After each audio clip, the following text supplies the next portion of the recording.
While seeking a diplomatic solution to the conflict in South Sudan, U.S. Secretary of State John Kerry held talks with South Sudanese President Salva Kiir today in Juba. Secretary Kerry was also scheduled to speak by telephone with former Vice President and Kiir's political rival, Riek Machar. Kerry is hoping that President Kiir will be able to hold a face-to-face meeting with Machar as early as next week. I just spoke a few minutes ago to Prime Minister Haile Mariam of Ethiopia to convey to him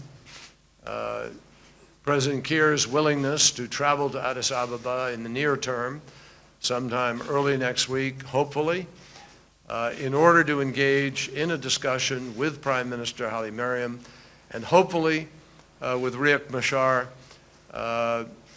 who had previously indicated to the Prime Minister a willingness to do so.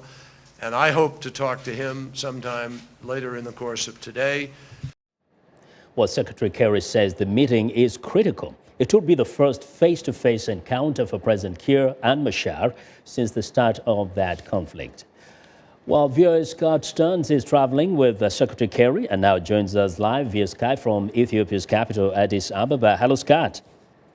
Good evening, Vincent. Good evening. Now, tell us, as the meeting between, or rather the conversation between Secretary Kerry and Riek Machar taken place?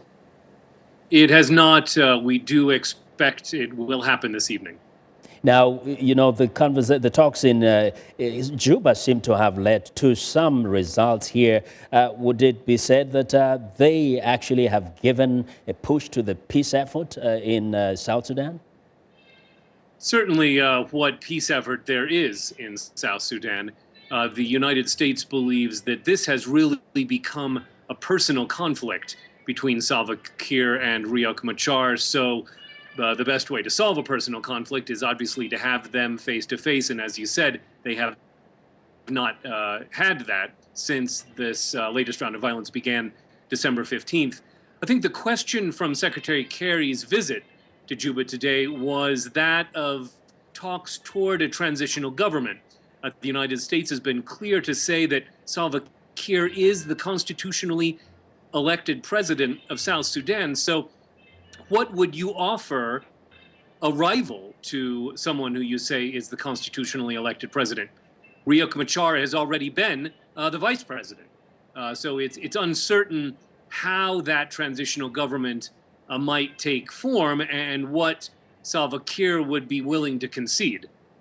And of course, this doesn't excite Machar very much because he doesn't consider himself any less to Mr. Salva Kiir. No, Mr. Machar says that he simply announced that he was going to challenge Salva Kiir for the presidency within the political rules, and he's the victim of a political vendetta by the Kiir government in Juba, who arrested many of his supporters. Those leaders have now been released.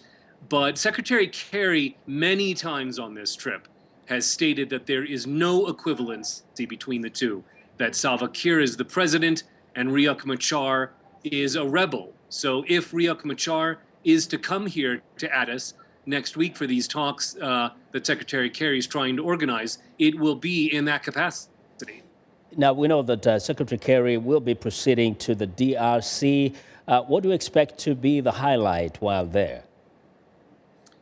Yes, we'll be going to Kinshasa tomorrow after a speech here in Addis Ababa about U.S. foreign policy in Africa.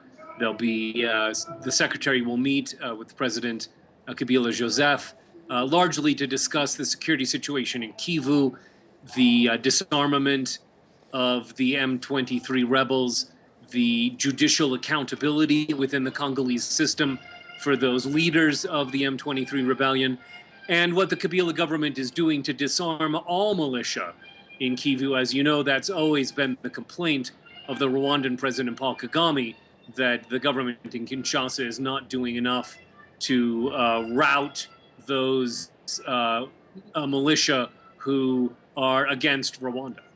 Well, Scott, thank you very much for your reporting. Sure. Well, that's VOA Scott Stearns reporting live via Skype from Addis Ababa in Ethiopia.